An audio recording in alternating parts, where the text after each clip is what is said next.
उस दिन मेरे बॉस से मेरा झगड़ा हो गया था। उसने गुस्से में मेरी नाइट शिफ्ट कर दी। मेरे लिए नाइट शिफ्ट ड्यूटी कर पाना काफ़ी मुश्किल था, क्योंकि मुझे मेरे बेटे को भी संभालना था। अभी मेरी पत्नी को गुजरे 3 साल हुए थे। मेरे बच्चे को घर पर अकेले छोड़ना सही नहीं था, क्योंकि वो मात्र 7 साल का था। लेकिन मुझे मजबूरन वो ड्यूटी करना पड़ा। अब मैं डेली नाइट शिफ्ट ड्यूटी करने लगा।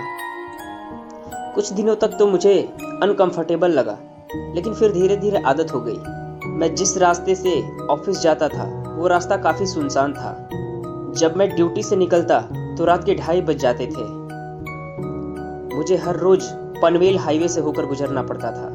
आए दिन उस हाईवे पर एक्सीडेंट होते रहते थे।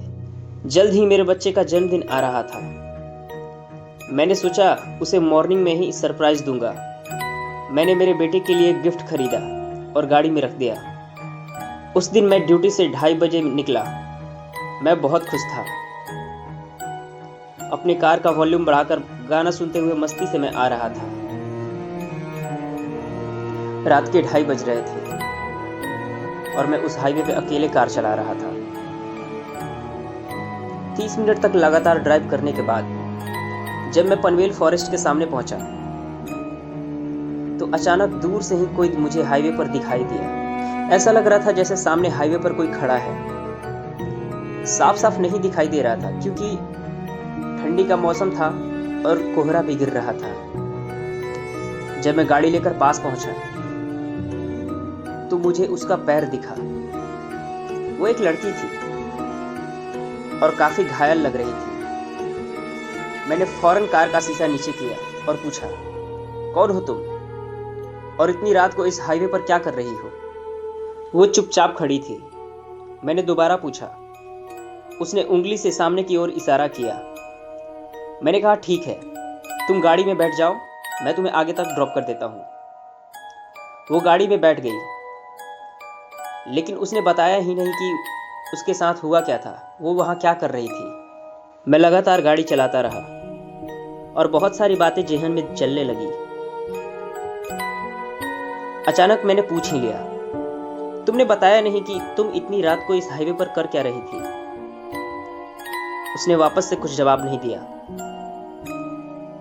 अचानक से मेरी नजर सामने रोड पर पड़ी। मैंने तुरंत गाड़ी का ब्रेक लगाया।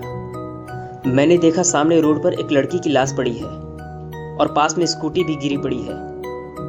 उस वक्त मैं बहुत घबरा गया, बहुत ही ज्यादा डर गया। मेरे रोंगटे खड़े हो गए थे। मैंने जैसे ही अपने कार की तरफ देखा तो वो लड़की वहां नहीं थी। मैं हिम्मत करके उस लड़की के 100 के पास गया। वहां जाने के बाद मैंने लड़की के चेहरे से बाल हटाया और देखकर हैरान रह गया।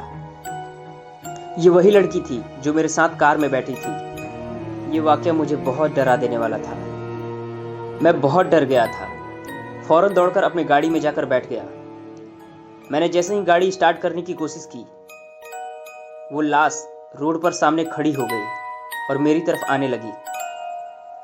मैं जल्द ही गाड़ी को मोड़कर वापस तेजी से निकल गया और वहां पीछे मुड़कर देखा भी नहीं। इस घटना के बाद मैं दोबारा उस पनवेल हाईवे के रास्ते कभी नहीं गया। आपको यह स्टोरी कैसी लगे हमें कमेंट करके जरूर बताएं। इसी तरह के हॉरर स्टोरी देखने के लिए हमारे चैनल को सब्सक्राइब करें। अगर आपके साथ भी कोई हॉरर स्टोरी जुड़ी हो तो आप मुझसे शेयर कर सकते हैं।